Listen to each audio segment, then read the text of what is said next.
Bienvenue dans Et si on avançait, le podcast qui te tire vers le haut. Je suis Marielle, consultante en organisation et en productivité, et ma mission est de t'aider à gagner en efficacité au quotidien. Dans ce podcast, je partage avec toi chaque semaine des conseils et des astuces, mais aussi quelques réflexions afin que tu puisses gérer au mieux cette belle ressource qui est ton temps et enfin avancer sur les projets qui te tiennent à cœur. Et bienvenue dans cet épisode, je suis heureuse de vous retrouver comme d'habitude. Le thème du jour c'est le travail, mais pas n'importe où, parce qu'aujourd'hui on va parler du fait de travailler de chez soi, donc à la maison, dans son appartement, dans sa grande maison, peu importe où vous vous situez, mais en tout cas le fait de travailler de chez vous. Alors travailler de chez soi, ce n'est pas du tout la même chose du coup que travailler dans un bureau ou dans un espace de coworking, parce que ces endroits généralement vous fournissent un cadre, tandis qu'à la maison, il n'y en a pas, ou alors peu, et ce sera à vous de les créer. Et donc je trouvais intéressant aujourd'hui de vous partager quelques astuces et quelques conseils pour vous aider à mieux gérer ces périodes de travail. Alors si pour une raison X ou Y vous devez travailler de chez vous, pour du télétravail ou parce que vous êtes indépendant, entrepreneur et que travailler de chez vous c'est votre quotidien, je vais vous partager dans ce podcast quelques conseils pour rendre cette expérience la moins contraignante possible et aussi vous partager des astuces pour pouvoir rester efficace. Mais avant de commencer, comme d'habitude, une petite dédicace à quelqu'un qui a laissé un commentaire sur le podcast. Et aujourd'hui, c'est Nell Dark qui a laissé un message via Apple Podcast, donc un message accompagné d'une note, et elle dit ceci. J'ai fait la connaissance de Et si on avançait, le blog et le podcast, il y a à peu près plus d'un mois. Et depuis, je ne peux plus m'en passer. J'ai pris le temps de tout écouter et lire un maximum d'articles. Les conseils de Marielle sont simples, dans le sens où elle sait expliquer avec des mots et des conseils qui nous parlent, et du coup, ils sont efficaces car plus faciles à mettre en place, ou du moins, essayer de mettre en place. Alors merci et bonne continuation. Merci à toi Nell Dark d'avoir partagé ce commentaire, d'avoir pris le temps de le faire et mis cette note, parce qu'en plus vous êtes nombreux, de plus en plus nombreux à m'envoyer des messages et à me dire que vous avez découvert le podcast avant même d'avoir découvert par exemple mon compte Instagram ou autre. Donc ça veut dire que tous ceux qui laissent des messages, ça commence à fonctionner, je commence à être mieux référencée, alors merci à vous. Et Nell Dark, tu dis quelque chose qui est hyper important pour moi, c'est que moi je veux vraiment rendre l'organisation accessible à tous. Ça suffit d'avoir un jargon hyper compliqué, je veux vous simplifier la vie et donc je suis très contente que tu me fasses ce retour tout simplement. Donc merci encore une fois à toi. Maintenant donc on va parler du fait de travailler de chez soi. Travailler de chez soi comporte énormément d'avantages mais aussi des inconvénients. Voici les avantages, les principaux avantages. J'en ai identifié deux, pardon. Le premier avantage de travailler de chez vous, ça va être de gagner du temps. Parce que vous avez moins d'interruptions professionnelles, vous avez moins vos collègues sur le dos parfois, donc vous faites des pauses café qui sont moins longues, vous passez moins de temps à papoter, voilà, donc du coup vous avez moins d'interruptions, et qui dit moins d'interruptions dit gain de temps. Vous n'avez plus le temps de transport, en tout cas en Île-de-France par exemple, le temps de transport moyen est de 40 minutes, alors moi par exemple quand j'étais salariée, je faisais au moins 1h15 de trajet, donc ça équivaut à 2h30 par jour, donc c'est 2h30 de gagner par jour et ce n'est pas du tout négligeable. Donc le fait de travailler de chez vous vous permet de gagner d'une certaine façon du temps de qualité que vous pourrez investir dans autre chose, notamment dans votre équilibre vie pro et vie perso. Ensuite, le deuxième avantage du fait de travailler chez soi, c'est la flexibilité dans votre organisation. Parce que lorsque vous travaillez sur site, vous avez généralement des horaires d'ouverture de vos bureaux. Vous avez des horaires aussi pour correspondre au fonctionnement de la boîte, puisqu'il y a des réunions à telle ou telle heure. Alors que là, si vous travaillez de chez vous, lorsque vous travaillez de chez vous, en fait, c'est à vous de créer votre organisation, donc c'est à vous de gérer, vous avez la flexibilité de créer votre propre système d'organisation qui va être plus adapté à votre fonctionnement. Et donc ça c'est un avantage indéniable parce que du coup vous avez la main sur tout.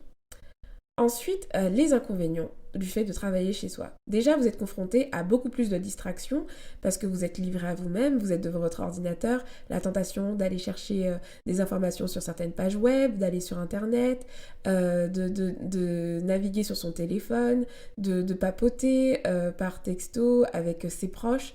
Enfin bref, la distraction, elle est partout et donc ça, c'est un inconvénient, surtout si vous avez du mal déjà à vous concentrer en temps normal.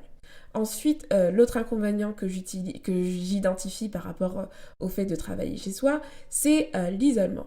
Pas de collègues, pas de relations, en tout cas pas de rencontres physiques, ce qui fait que du coup vous êtes un peu isolé, vous ne voyez pas grand monde, et donc ça peut être compliqué, notamment quand on est entrepreneur par exemple, et que le télétravail constitue son mode de travail à 100%. Donc il va falloir mettre en place des choses pour limiter l'isolement parce qu'on peut vite déprimer, se sentir seul, et ça c'est négatif pour notre productivité et notre morale.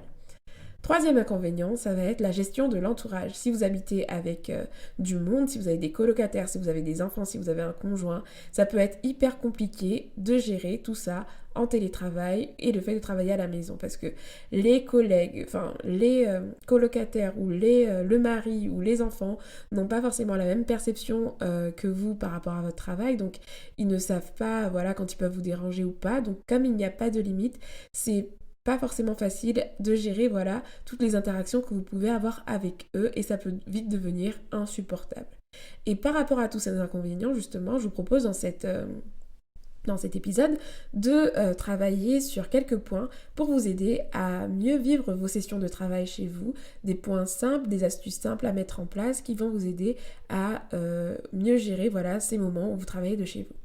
Le premier conseil que je peux vous aider, c'est de vous donner, c'est de vous préparer. Vous préparez, mais dans tous les sens du terme. Déjà, lorsque vous faites du télétravail, si c'est du télétravail, donc faites en sorte d'avoir tout le matériel qu'il vous faut pour pouvoir travailler de chez vous et ne pas vous retrouver face à un imprévu, mais aussi le fait de vous préparer physiquement, c'est-à-dire le matin, quand vous allez au travail, généralement, vous vous habillez, vous vous lavez les dents, vous brossez les cheveux, vous vous coiffez, vous mettez du parfum. Je ne sais pas quelles sont vos habitudes, mais vous avez des habitudes le matin avant de sortir de chez vous. Et je vous conseille de garder ces habitudes-là pour garder un repère et vous dire, voilà, vous mettre en condition et vous dire, c'est pas parce que je suis chez moi, que je travaille de chez moi, que je ne vais pas au travail. Je vais au travail, mais ce travail va avoir une autre forme. Et donc, le fait de vous préparer, donc de vous habiller, de mettre du parfum, de vous coiffer, ça va donner un signal à votre cerveau et il va se dire que c'est une journée où vous allez travailler puisque c'est le repère que vous avez toujours donné jusqu'à présent en fait à votre cerveau. Quand vous vous préparez le matin, c'est que vous allez sortir pour travailler. Cette fois, vous n'allez pas sortir, mais le fait de vous préparer va envoyer un bon message à votre cerveau. Et même vous, en termes de mindset, je ne sais pas si vous avez déjà vu la différence, mais lorsque vous travaillez en pyjama versus quand vous travaillez habillé, on n'est pas dans la même posture, on n'est pas dans le même état d'esprit et ça peut avoir un sacré impact sur votre productivité. Donc, premier conseil, préparez-vous et voilà, misez sur ça parce que ça va vous aider en termes d'état d'esprit. Deuxième conseil, définissez-vous une zone que vous allez dédier au travail. Alors si vous en avez la possibilité, évitez d'utiliser l'endroit où vous dormez comme lieu de travail. Évitez de travailler sur votre lit même si c'est agréable. Évitez de travailler dans votre chambre si vous en avez une, si vous n'êtes pas dans un studio. Vraiment, séparez le lieu où vous êtes censé dormir et vous reposer du lieu où vous êtes censé être productif, efficace et produire quelque chose.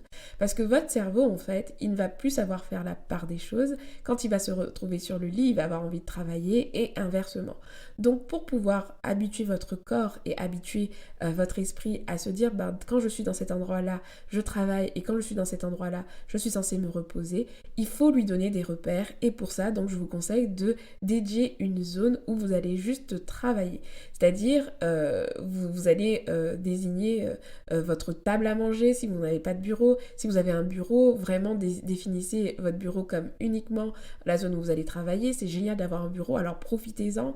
Si vous n'avez pas de bureau isolé, alors mettez un bureau dans votre salon si vous avez de l'espace mais désignez cet espace-là comme votre zone de travail et une fois que vous êtes à cet endroit-là, ça veut dire que vous travaillez et donc vous êtes en mode focus et voilà, c'est un cadre que vous allez construire pour pouvoir travailler. Travailler sur son canapé, ça ne vous rend pas moins productif, mais en fait, c'est sur du long terme. En fait, vous allez plus pouvoir distinguer les moments de travail et aussi en termes de posture, ce n'est pas forcément ce qui est le plus agréable. Alors autant être sur une table ou alors travailler debout. Il y a pas mal de bureaux debout maintenant. À vous de définir, voilà, quelle sera votre zone dédiée, mais même si vous n'avez pas un grand espace. Vous pouvez très bien vous définir que si c'est votre table à manger, c'est sur votre table à manger que vous allez travailler. Si c'est sur votre table basse, parce que vous n'avez pas d'autre solution, ce sera votre table basse et ce sera comme ça. Mais ce sera vraiment votre endroit identifié pour, entre guillemets, aller au travail. Et n'hésitez pas à rendre cet endroit agréable pour que vous puissiez passer un bon moment et être motivé aussi à travailler dans cet endroit. Donc agrémentez cet endroit de photos, je sais pas, mettez une machine à café, affichez-vous des citations inspirantes, vos objectifs. Moi par exemple en ce moment j'ai mes objectifs qui sont affichés sur mon bureau et ça me motive beaucoup à aller travailler puisque du coup j'ai mon focus devant moi. En plus j'ai fait un truc assez sympa à voir, donc par exemple ça rend mon endroit agréable à travailler, donc je suis contente de l'utiliser. En tout cas, faites avec ce que vous avez, mais le plus important, c'est de vraiment définir un endroit où votre cerveau va se dire, quand je suis là, généralement, ce que je fais, c'est que je travaille et donc je dois me mettre en mode travail. Ensuite, comme je disais, le fait de travailler chez vous ne vous donne pas de cadre. Donc ce qu'il va falloir faire, c'est vous définir un cadre. Donc comme il n'y a pas de cadre, c'est à vous de créer ce cadre-là. Et donc premièrement, par exemple, ça va être de définir des horaires. Définissez-vous des horaires parce que le temps, en fait, il y a une loi qui explique que vous allez utiliser le temps que vous mettez à votre disposition. Si vous n'avez pas d'horaire, si vous ne définissez pas des horaires, vous allez avoir tendance à travailler jusqu'à pas d'heure. Alors c'est le moment aussi de vous adapter à votre rythme et au rythme de vos proches. Si par exemple vous avez un conjoint ou une conjointe qui travaille, je sais pas, plutôt le soir, et pourquoi pas revoir votre organisation pour pouvoir vous dégager du temps le matin et passer du temps avec cette personne si vous en avez la possibilité, si vous n'avez pas de contraintes par rapport à votre travail. Si vos enfants font la sieste l'après-midi, pourquoi pas concentrer vraiment tout votre travail dans l'après-midi, en tout cas la majorité, et puis dédier un peu de temps le matin pour passer du temps avec eux. C'est le moment d'adapter votre rythme et de retrouver justement un certain équilibre vie pro et vie perso parce que vous avez la main normalement sur vos horaires, notamment si vous êtes entrepreneur. Et si vous n'êtes pas entrepreneur et que vous faites du télétravail, certaines entreprises vous permettent de travailler à l'heure que vous voulez, donc c'est pareil. Si vous êtes plutôt du matin, c'est le moment de commencer à travailler à 5h du matin ou à 6h du matin, un truc que vous ne pouvez peut-être pas faire si vous travaillez sur site. Et puis, si vous travaillez du soir, c'est le moment de commencer à travailler du soir. Le plus important, c'est de travailler et de fixer un cadre qui vous convient et ne pas passer justement, par exemple, beaucoup d'heures à travailler parce que vous ne vous êtes pas fixé des limites. Donc, comment définir ce cadre? Ça va être de planifier vos tâches et planifier ce que vous avez à faire ce jour, connaître vos priorités, etc. Choisissez ces moments-là et définissez-vous votre propre cadre. Ensuite, quatrième conseil, misez sur votre concentration pour rester productif. Donc pour ça, vous allez limiter les perturbations, isolez-vous si vous pouvez, éteignez toutes les distractions, votre téléphone, mettez-vous en mode avion, éteignez la télévision si vous en avez une, éloignez votre portable, utilisez des applications qui vous aident, comme Forest par exemple, qui aide à rester concentré et à éloigner son téléphone portable, Noisely qui est une application qui vous permet d'avoir des bruits de pluie, de vent, ce qui aide vraiment à se concentrer. Il y en a qui investissent également dans des casques anti-bruit. Je vais vous partager dans les notes du podcast un e-book complet que j'ai fait qui s'appelle Le Petit Guide pour reconquérir sa concentration, qui se trouve dans la bibliothèque privée de la team qui avance avec un accès gratuit. Donc vous pourrez accéder à ce guide. Si votre concentration est un problème pour vous, n'hésitez pas à le consulter parce qu'il contient pas mal d'informations et de pistes pour vous aider à dompter votre concentration. Et pareil, donc misez sur votre concentration en communiquant à vos proches. Si par exemple vous avez des enfants ou un conjoint, vous vous dites que vous allez travailler de 8h à midi et de 14h à 15h et que pendant ces créneaux-là, vous ne devez pas être dérangé. Essayez de mettre des règles et demandez à vos proches de s'impliquer pour les respecter. Même si je sais que c'est pas évident pour les enfants, faites de votre mieux. Et dernier conseil, cinquième et dernier conseil, ça va être de faire des pauses et de sortir, s'aérer. Moi, je suis une grande casanière, mais par contre, s'il y a bien un truc que je ne néglige pas, ce sont les pauses. Le midi, je prends le temps de faire de belles pauses et je vous encourage vraiment à faire de bonnes pauses puisque ça vous aide à gagner en productivité. Ne considérez pas les pauses comme étant un fléau, comme étant un manque d'efficacité. Bien au contraire, ça contribue à votre capacité à retrouver de l'énergie et à mieux vous concentrer par la suite. Et n'hésitez pas à sortir et à prendre l'air, ça fait du bien de s'aérer l'esprit. Moi, je suis une casanière, mais j'essaye là de plus en plus sortir et sortir un peu de ma zone, pas vraiment de confort, c'est juste que je n'aime pas sortir, mais je sais que ça fait du bien à chaque fois que je sors. Alors il faut que je me challenge à le faire et je vous conseille, vous aussi si vous êtes un peu casanier comme moi, à vous challenger à sortir, surtout dans cette période de confinement. On a la chance de pouvoir avoir des dérogations pour pouvoir sortir 1 heure, donc n'hésitez pas à utiliser vos jokers et à sortir prendre l'air.